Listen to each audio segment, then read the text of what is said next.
ઓમ નમઃ સિદ્ધેભ્યઃ. 20મા તીર્થંકર મુનિ સુવ્રતનાથ.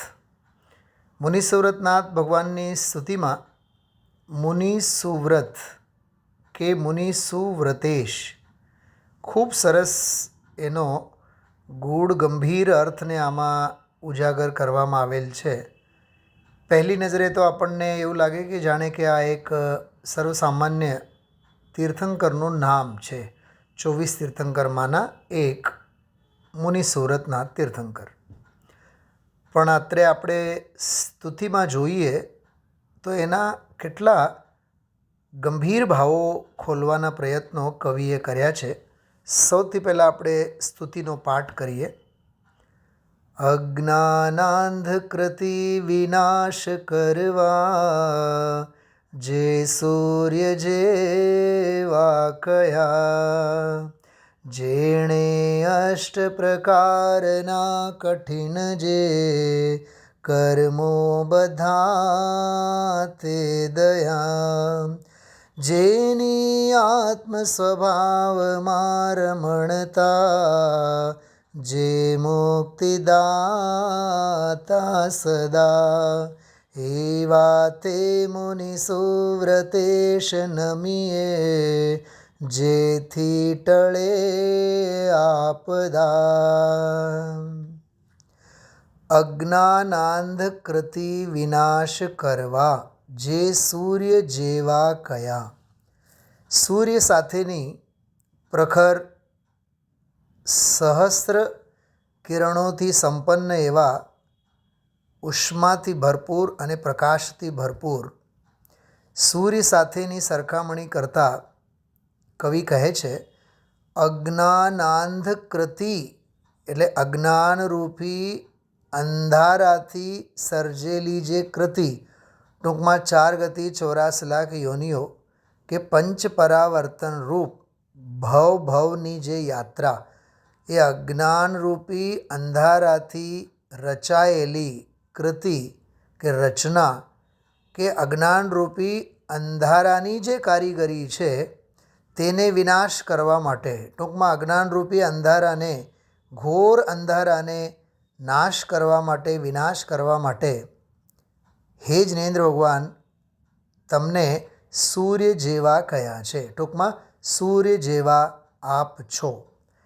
બીજી લીટીમાં કહે છે જેણે અષ્ટ પ્રકારના 8 પ્રકારના કઠિન એટલે દુસ્સહ મહાપ્રયત્ને નાશ પામે, મહાપ્રયત્ને ધોવાય એવા કર્મો, જે કર્મો છે તે બધા કર્મોને તમે એમને દયા કે બાળી નાખ્યા કે દાહી નાખ્યા કે બાળી નાખ્યા કે નષ્ટ કર્યા. તો સૂર્ય સાથેની સરખામણીમાં અજ્ઞાનરૂપી અંધકારનો નાશ અને 8 કર્મોનો નાશ કરવા માટે તમે સાક્ષાત અગ્નિ જેવા છો. એટલે સૂર્યમાં પણ ઉષ્ણતાની વાત કરી તો સાંગરૂપક અલંકારમાં એક તો એ વાત કરી.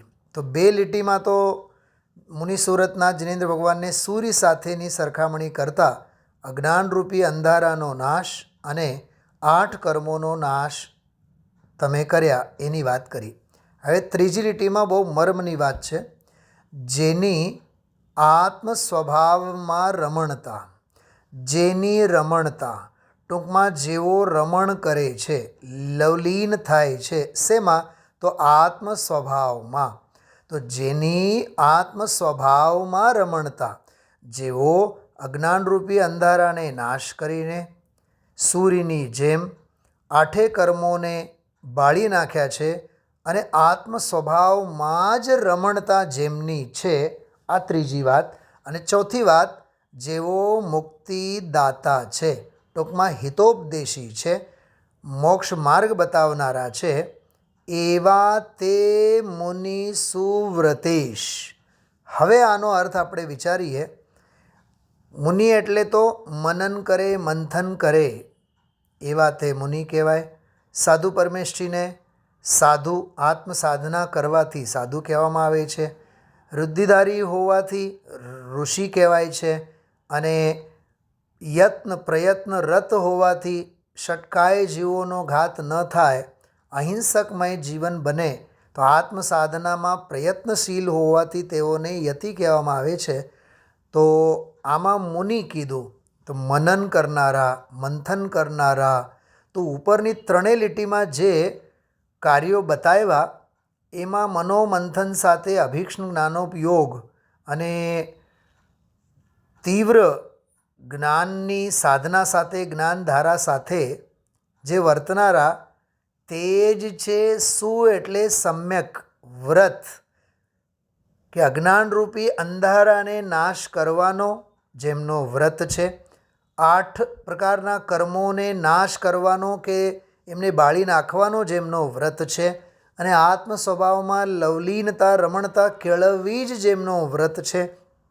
અને ભવ્ય જીવોને મોક્ષનો માર્ગ બતાવવો જેમનો વ્રત છે, એને અહીંયા સુવ્રત કહેવામાં આવે છે.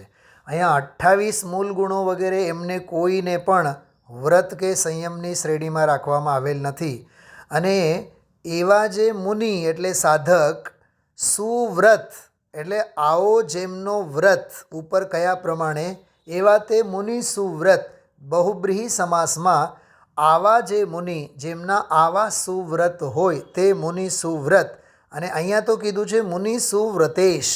તો મુનિ સુવ્રત જે હોય એમના જે ઈશ એટલે સર્વે સર્વા હોય એવા તીર્થંકર ભગવાન મુનિ સુવ્રતેશ અમે તમને નમીએ છીએ, જેથી અમારી સૌ આપદા ટળે છે. પહેલી નજરે ધ્યાન આપણું આના ઉપર ન જાય, પણ મુનિ સુવ્રતેશ ખરેખર તો આત્મ સ્વભાવમાં રમણતા કેળવવી, જગતને મુક્તિ માર્ગ બતાવવો, 8 કર્મોનો નાશ કરવો અને અજ્ઞાનરૂપી કૃતિ અંધકારને નાશ કરવો, તે જ જેમનો વ્રત સુવ્રત છે. એવા મુનિ સુવ્રત અને એમના ઈશ એટલે હે તીર્થંકર ભગવાન મુનિ સુવ્રતનાથ, તમને વંદન હો, તમારું અભિનંદન હો.